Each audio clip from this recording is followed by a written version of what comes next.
La petite chaîne de montagnes du massif des Maures dans le Var est l'un des départements les plus touristiques de France après Paris.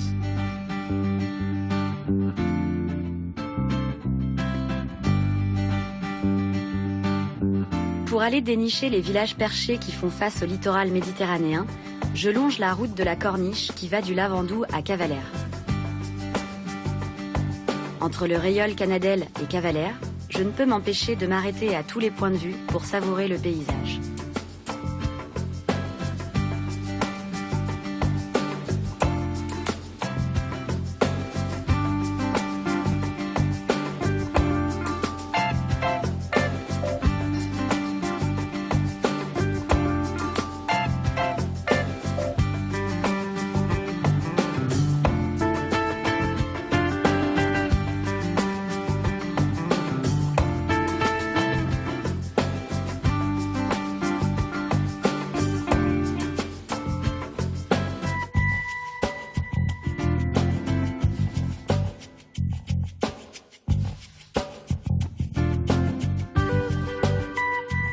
En 1808, le Rayol Canadelle était une forêt de chênes liège et de bruyères et ne comportait que quelques cabanes de bergers et de fabricants de liège.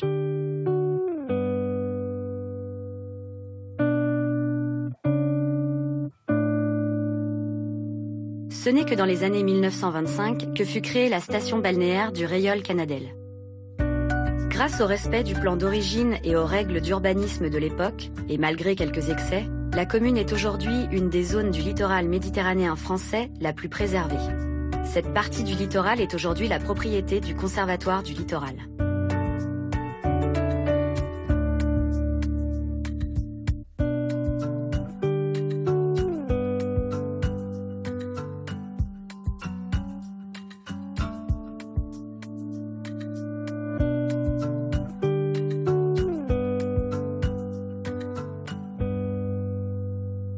J'arrive à Cavalère très tôt le lendemain et m'attarde un moment sur le port. Tout est calme. Les mariniers et les plaisanciers dorment encore. Nous ne sommes que début juin et la foule de touristes attendus dès juillet travaille encore dans les villes.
Je déplie ma carte et trace mon circuit, qui me mènera à Ramatuelle, Gassin, Cogolin et Grimaud.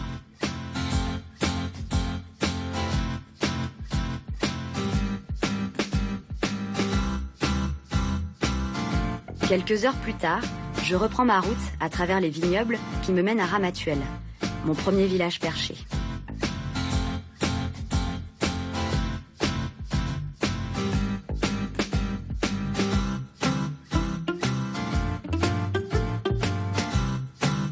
Ramatuelle est un ancien village fortifié, accroché à 130 mètres sur la colline de Paillasse, qui surplombe la baie de Pamplonne. Coincée entre mer et colline, la baie est aussi appelée la Petite Corse.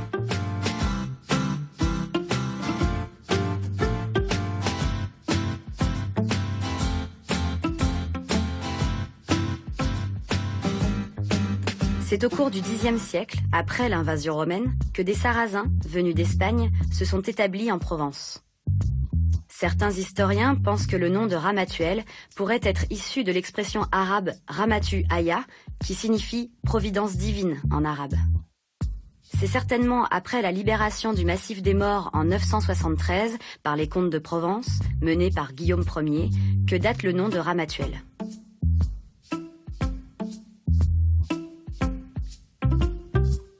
Le village de Ramatuelle est toujours une petite commune de viticulteurs attachés à leurs terres et à leur indépendance.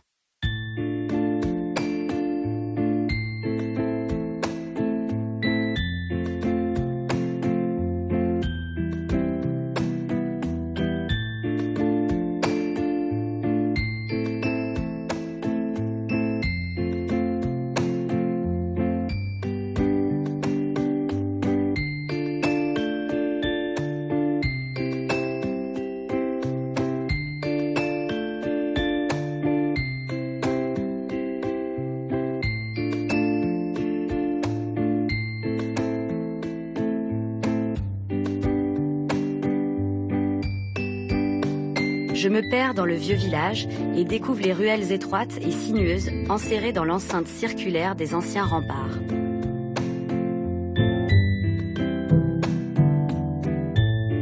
Les façades des petites maisons ont gardé leur cachet d'antan.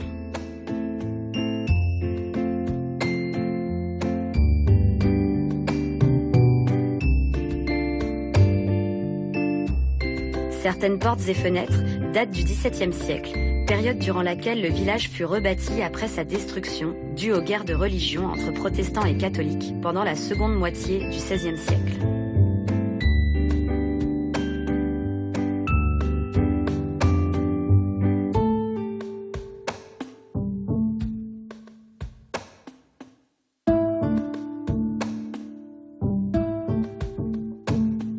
Érigé près de la place principale, l'ancien lavoir constituait jusqu'en 1954 avec les fontaines du village la seule alimentation en eau potable. Ces endroits étaient alors des lieux d'animation du village, car n'oublions pas qu'à l'époque, l'eau courante n'existait quasiment pas. L'ensemble des ruelles s'organise en escargots, étroites et parfois escarpées. C'est toute une promenade qui s'organise dans ce dédale où foisonnent les jasmins, lauriers, bougainvilliers, chèvrefeuilles, de toutes couleurs et odeurs. Chaque arbuste, chaque fleur est agrémenté d'une étiquette attestant de son origine.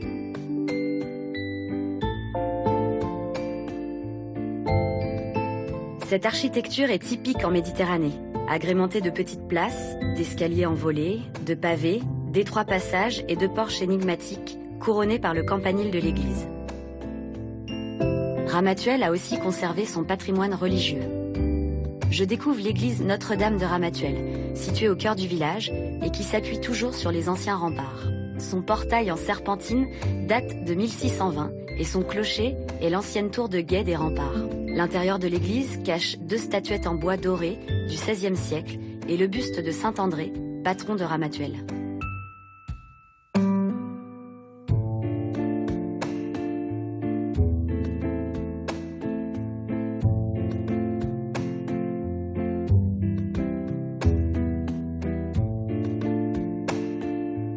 La chapelle Sainte-Anne, appelée aussi chapelle des Pénitents, date du XVIe siècle. Elle est la seule des 4 chapelles que possédait Ramatuelle à avoir été épargnée par les guerres successives.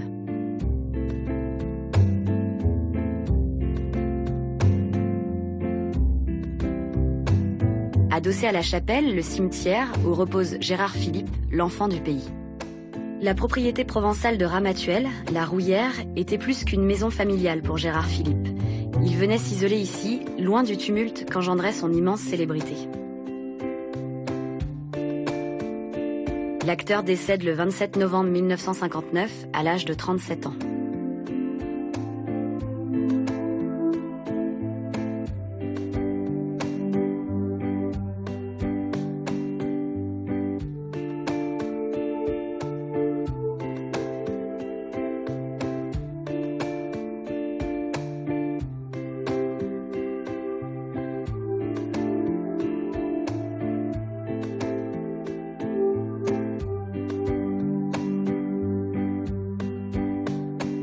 Il est enterré dans son costume du prince de Hambourg.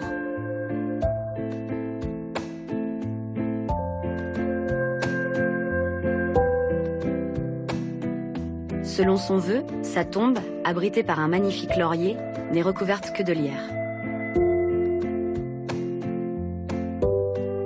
Sa femme Anne le rejoindra en avril 1990.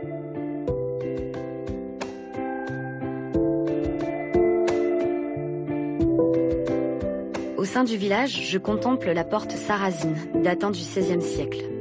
Cette porte a conservé son aspect d'origine et donne accès sur la rue des Sarrasins.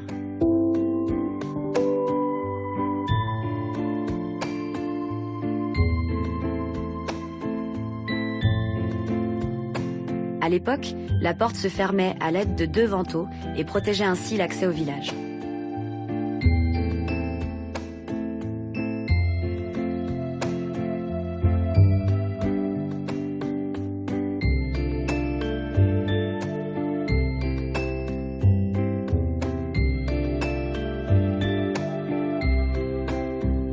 Située dans la rue qui descend du clocher et longe les remparts, je découvre les anciennes prisons. Elles furent restaurées sous Napoléon III. Elles ont un style si arabisant que l'histoire établit peu à peu qu'elles furent naguère un hammam construit par les Sarrasins.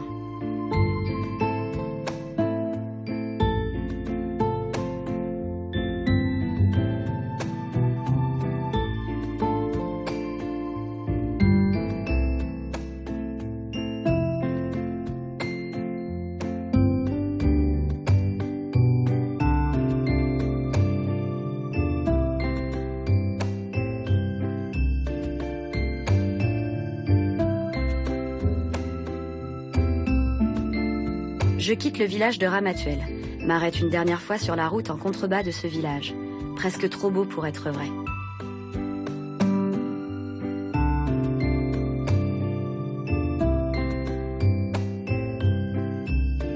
À 7 km de là, je rejoins Gassin, perché à 200 mètres d'altitude sur un rocher qui domine le golfe de Grimaud, appelé de nos jours le golfe de Saint-Tropez. Vieux village romain puis sarrasin, occupé par les Maures jusqu'au Xe siècle, Gassin a été le fief de l'abbaye Saint-Victor de Marseille au XIe siècle.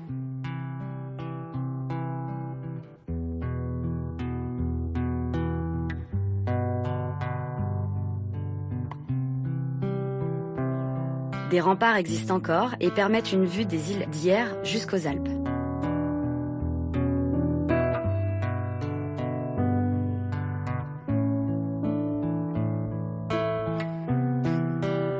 Tout comme Ramatuelle, les premiers habitants de Gassin, établis dans la plaine, ont obéi aux réflexes salutaires.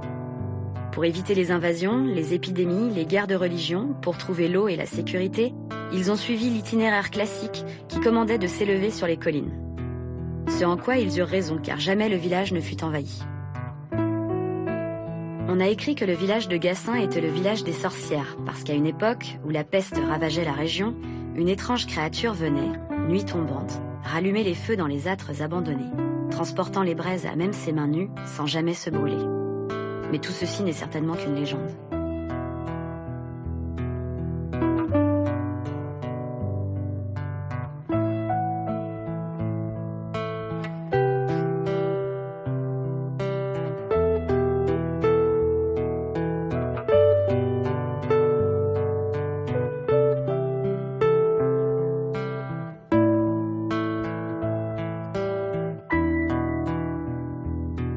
Notre-Dame de l'Assomption fut construite et consacrée en 1852.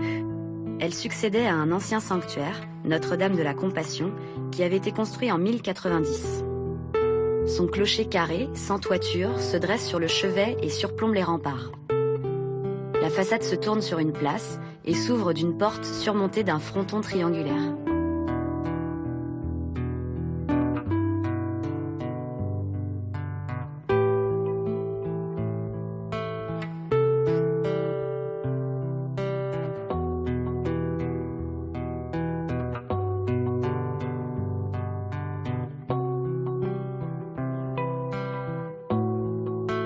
C'est après avoir grimpé les ruelles fleuries aux murs couleur pastel que je peux profiter du panorama exceptionnel sur le golfe de Saint-Tropez et le massif des Maures qu'offre la place d'Aï-Barry.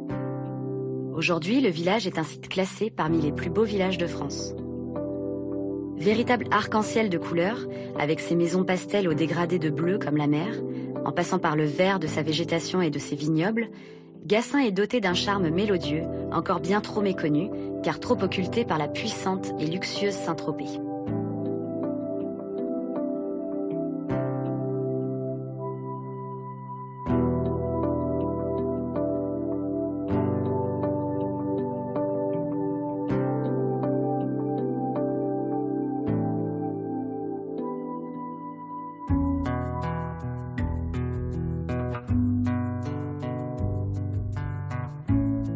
Situé sur un promontoire à 4 km de la mer, le panorama est éblouissant. Toujours dans ma quête de traces du passage des Sarrasins dans les villages perchés du Var, le vent me mène à Cogolin.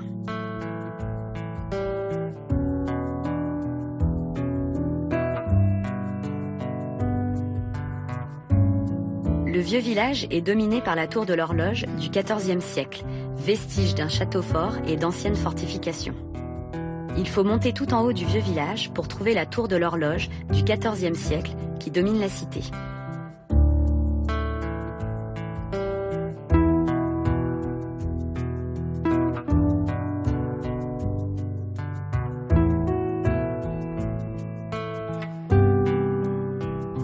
Ce village au climat très doux, abrité au pied du massif des Morts, a conservé son authenticité provençale. Les maisons aux porches en serpentine ou en pierre volcanique des Morts sont les fiers témoins du riche passé historique de Cogolin.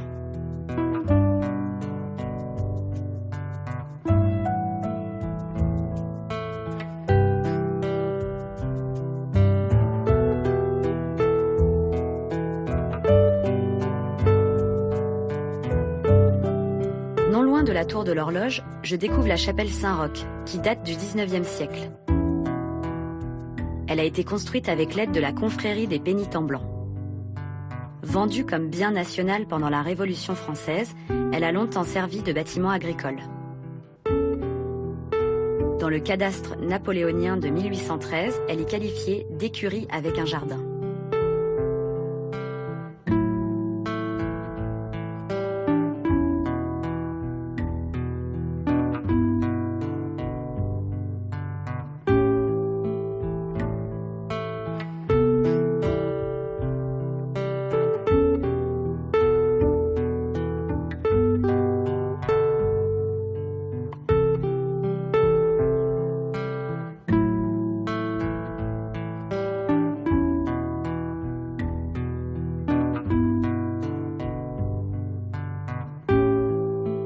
Je quitte Cogolin et découvre Grimaud, dernier village perché de mon périple. Le village de Grimaud date du XIe siècle. Il est l'un des plus anciens du massif des Morts. Grimaud est adossé à la forêt de chênes-lièges, protégé par son château, érigé sur un piton escarpé. Dès que j'aperçois les vestiges du château, mon imagination voyage aussitôt vers les temps moyenâgeux que j'affectionne tant. Tout comme Cogolin, le village domine le golfe de Saint-Tropez.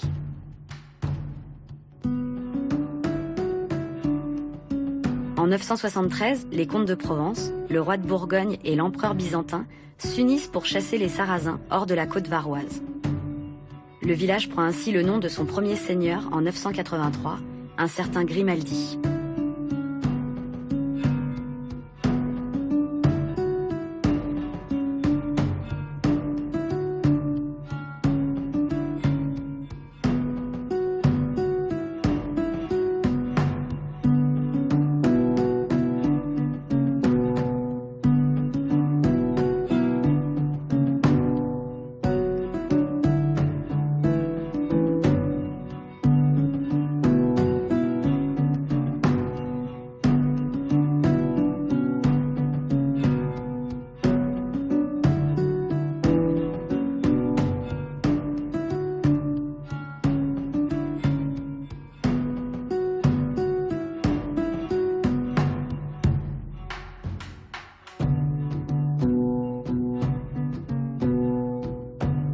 Posé au sommet de la colline, le château surveille encore le village.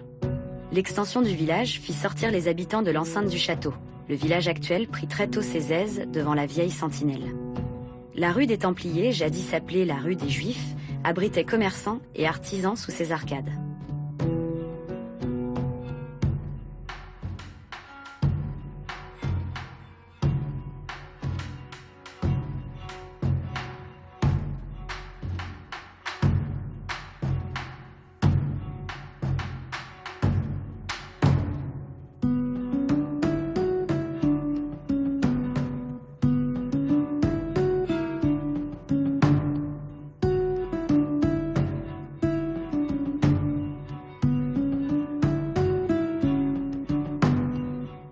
églises témoignent de la ferveur religieuse des lieux, qui ne se dément pas. Parfaitement conservée, elle marque l'histoire de Grimaud. La chapelle des pénitents date du XVe siècle. Les pénitents blancs y officiaient et cette confrérie venait en aide aux indigents du village.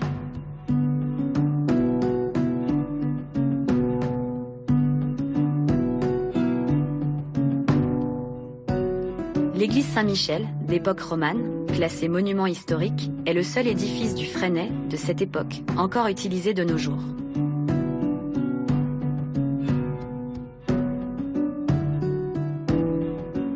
Antérieurement, les murs étaient recouverts d'un enduit de couleur ocre et peut-être entièrement ornés d'un décor peint, comme on peut encore en apercevoir quelques vestiges.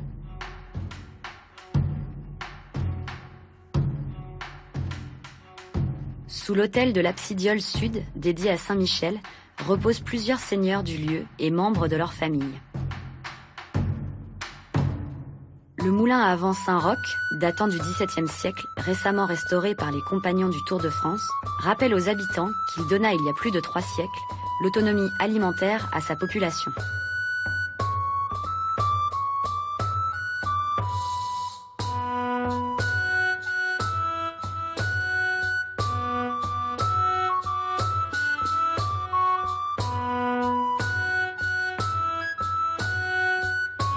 Grimaud est un lieu de quiétude, même au plus fort de la saison touristique.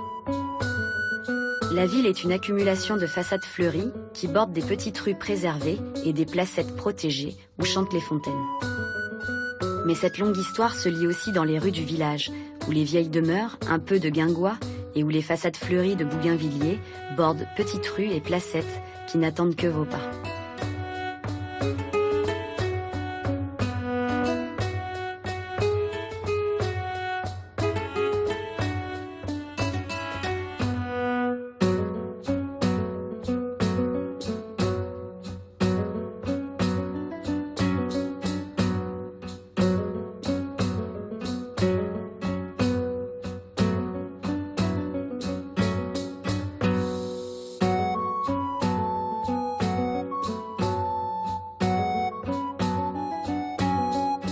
Avant d'arriver au château, je tombe devant une réalité médiévale, un rempart crénelé. À l'origine, il y en avait 3 entourant le château, et aussi la première ville. L'histoire du château est indissociable de celle du village. C'est au Xe siècle que Gibelin Grimaldi décida de fortifier son village en construisant un château flanqué de 4 tours à 3 étages.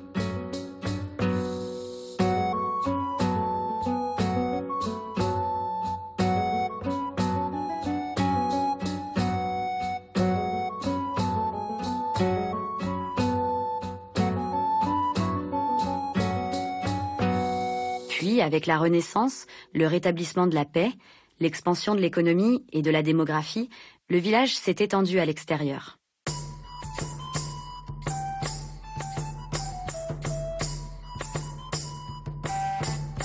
Au XVe siècle, le châtelain Jean de Rossa décida une grande campagne d'embellissement de l'édifice. Les guerres de religion qui ravagèrent encore une fois la région n'épargnèrent pas le château. Il fut reconstruit au XVIIe siècle. Le château passa ensuite aux mains des Castellanes, avant que le roi ne leur ordonnât de le démanteler. Mais la folie des hommes et le travail incessant du temps ne viennent pas à bout de toutes les vieilles pierres. Tel fut le cas de Grimaud. Certes, son château n'est plus qu'une ruine, mais il reste suffisamment d'enceintes et de murs encore debout pour se rendre compte de la beauté de l'ouvrage.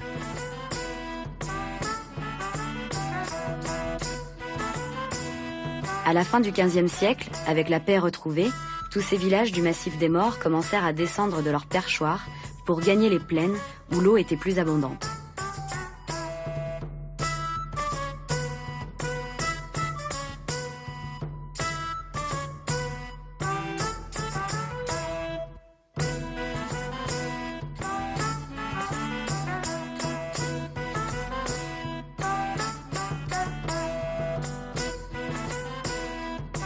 Ils se sont reconstruits selon les normes d'un urbanisme mieux adapté aux besoins de l'époque. Mais le village a su conserver son cachet typiquement médiéval. Un sérieux travail de conservation et d'embellissement, dans la tradition, en a fait l'un des plus beaux villages de France, si ce n'est le plus beau.